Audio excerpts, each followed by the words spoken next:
নির্বাচন ঘিরে একেবারে ধুন্ধুমার কাণ্ড মুর্শিদাবাদের দৌলতাবাদে। ছবিটা একবার দেখুন। দুপক্ষের মধ্যে সংঘর্ষ বাধে, পরিস্থিতি উত্তপ্ত হয়ে উঠলে পুলিশ লাঠিচার্জ করে। কিন্তু কি কারণে পরিস্থিতি এতটা উত্তপ্ত হলো? রাজীব চৌধুরী আমাদের প্রতিনিধি রয়েছেন আমাদের সঙ্গে টেলিফোন লাইনে।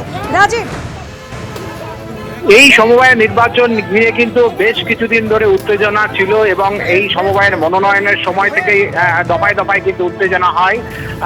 বাম কংগ্রেসের পক্ষ থেকে অভিযোগ করা হয় তৃণমূল এখানে তাদের প্রার্থী দেওয়ার ক্ষেত্রে একাধিকবার বাধা সৃষ্টি করেছে এবং আজকে নির্বাচন প্রক্রিয়া যখন চলছিল তখন বারবার তাদের যে সমস্ত এজেন্ট রয়েছে এবং ভোটার রয়েছে তাদেরকে বাধা দেওয়া হচ্ছে। এই নিয়ে দুপক্ষের মধ্যে কিন্তু একেবারে ধুমধুমার সংঘর্ষ হয় এবং পরিস্থিতিকে পুলিশ যায় এবং পুলিশকে আক্রমণ করা হয় বলে অভিযোগ এবং গোটা ঘটনা ঘিরে কিন্তু একেবারে ধুমধুমার পরিস্থিতির সৃষ্টি হয় এবং এই সমবায় নির্বাচন দীর্ঘদিন ধরে বন্ধ ছিল এবং হাইকোর্টেও একাধিকবার এই সমবায় নির্বাচন নিয়ে কিন্তু মামলা হয়। তারপরে যে রয়েছে ভোটার রয়েছেন তারা যাতে অবাধে ভোট দিতে পারে সেই নিয়ে কিন্তু বাম কংগ্রেসের পক্ষ থেকে একাধিকবার প্রশাসনেরও দ্বারস্থ হয়, কিন্তু সেই অশান্তি কিন্তু পিছু ছাড়লো না। অশান্তি কিন্তু ফের দেখা দিল এই ঘটনায় এবং এই ঘটনার পর কিন্তু এলাকায় উত্তপ্ত রয়েছে। বাম কংগ্রেসের পক্ষ থেকে অভিযোগ করা হচ্ছে তাদের ভোটারদেরকে ভিতরে ঢুকতে দেওয়া হচ্ছে না, বারবার বাধা দেওয়া হচ্ছে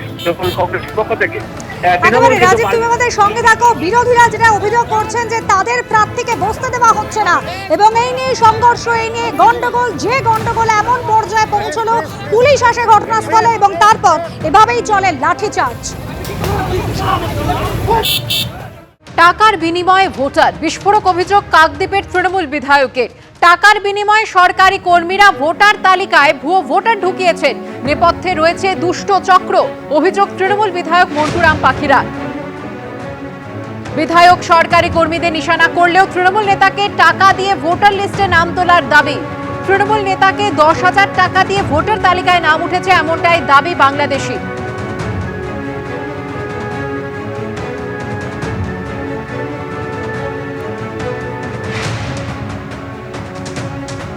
কাকদ্বীপের তৃণমূল বিধায়কের বিস্ফোরক অভিযোগ। তিনি অভিযোগ তুলছেন যে টাকার বিনিময়ে ভোটার, টাকার বিনিময়ে সরকারি কর্মীরা ভোটার তালিকায় ভুয়ো ভোটার ঢুকিয়েছেন আর তারই নেপথ্যে রয়েছে দুষ্ট চক্র। অভিযোগ তুলেছেন মন্টুরাম পাখিরা। কি বলেছেন তিনি শোনাবো। তারা তো অনেক আগে থেকে এই সরকারি পরিষেবা এখান থেকে পাচ্ছেন। এই সরকার আসার পর থেকে তারা পরিষেবা অনেক আগে থেকেই পাচ্ছে। তার জন্য তাদের ভোটার থাকলে হতে হবে, তা না হলে সে পাবে না। সে তো না, ভোটার কার্ডের সঙ্গে বা নাগরিকত্বের সঙ্গে তার সুযোগ সুবিধা পাওয়াটা এক হতে পারে কি? অর্থাৎ দুষ্টু চক্র মোটা অঙ্কের টাকার বিনিময়ে প্রতিটি পরিবারকে উদ্বুদ্ধ করে এবং এর সঙ্গে সরকারি আধিকারিকরা সম্পূর্ণ জড়িয়ে আছে। প্রত্যেকে আমরা সনাতনী হিন্দু। উনি যে কথা বলছেন সর্বৈব অসত্য, সঠিক নয়। আমরা পরিষ্কারই বলছি, ওইসব সংকীর্ণ স্বার্থে ওইসব সনাতনী এটা ওটা এইসব কথা বলার কোনো যুক্তি থাকে না। তৃণমূল বিধায়ক যখন সরকারি কর্মীদের দিকে আঙুল তুলছেন তখনই বাংলাদেশ থেকে আসা নাগরিক তিনি বলছেন যে তৃণমূল নেতাকে টাকা দিয়ে ভোটার লিস্টে নাম তোলা যাচ্ছে। শোনাবো। আপনারা কত বছর এসেছেন এখানে? 20 বছর আইছি। ভোটার কার্ড আছে? না। ভোটার কার্ড হচ্ছে না কেন? বাবা মা এই দেশেও না, তার জন্য হচ্ছে না। বাবা মা বাংলাদেশে, তার জন্য হচ্ছে না। আর এই তো আরো অনেকেরই তো হয়েছে, তারাও তো এসছে। তারা করেছে, টাকা পয়সা দিয়ে করেছে, এই দেশে আইছে, তারা অতদিন আইছে টাকা পয়সা দিয়ে করেছে, তাইতে হয়েছে। আমরা টাকা পয়সা দিয়ে করতে পারিনি, তাইতে হয়নি। টাকা দিয়ে হচ্ছে এগুলো? হ্যাঁ, টাকা দিয়ে হচ্ছে। টাকা দিয়ে ছাড়া কি দিয়ে হচ্ছে এগুলো? কোনো রকম যাচাই করা হচ্ছে না। আমরা কতবার জমা দিয়েছি, কতবার কিছু করেছি, আমরা কোনোবার পাইনি। কি বলছে? বলে তোমাদের মা বাবার নেই, তোমরা কোথাও এই দেশেও না, তো তোমাদের কি করে হবে? কারো বিরুদ্ধে যেমন অভিযোগ যে টাকা দিয়ে ভোটার লিস্টে নাম উঠেছে, তেমনি কারো নাম আবার ভোটার লিস্টেই নেই। তিনি কি বলছেন শোনাবো। আপনি ভোটার? না। আপনার পরিবারে আর কেউ ভোটার আছেন? না। শ্বশুর শাশুড়ি? তারা মরে গেছে। তারা ভোটার হয়নি। আপনার স্বামী প্রথম ভোটার? বলুন। হ্যাঁ। আমার স্বামী বোন? হ্যাঁ আমার স্বামী প্রথম ভোটার। আপনি আবেদন করেননি? হ্যাঁ করেছি। হচ্ছে না কেন?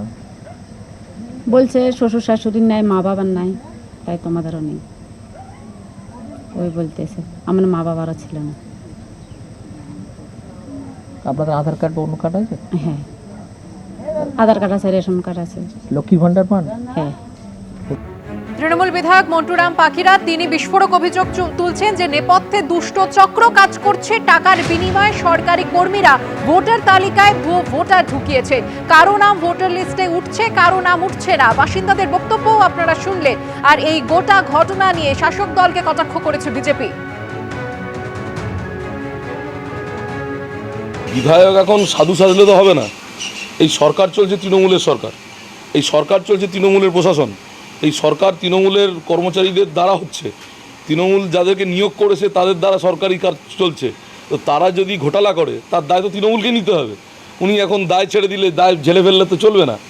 আর একদম পরিষ্কার তৃণমূল এবং সরকারি কর্মচারী এবং তৃণমূল সরকারি কর্মচারীদের যে ইউনিয়ন রয়েছে তারা চক্রান্ত করে, একদম পরিষ্কার বলছি, চক্রান্ত করে হিন্দু ভোটারদের নাম বাদ দিচ্ছে। অন্য কোনো সম্প্রদায়ের নাম কি বাদ যাচ্ছে? যাচ্ছে না। একদম তালিকাভুক্ত করে হিন্দু, সনাতনী হিন্দুদের নাম বাদ দেওয়ার চেষ্টা করছে এই তৃণমূল পরিচালিত সরকার।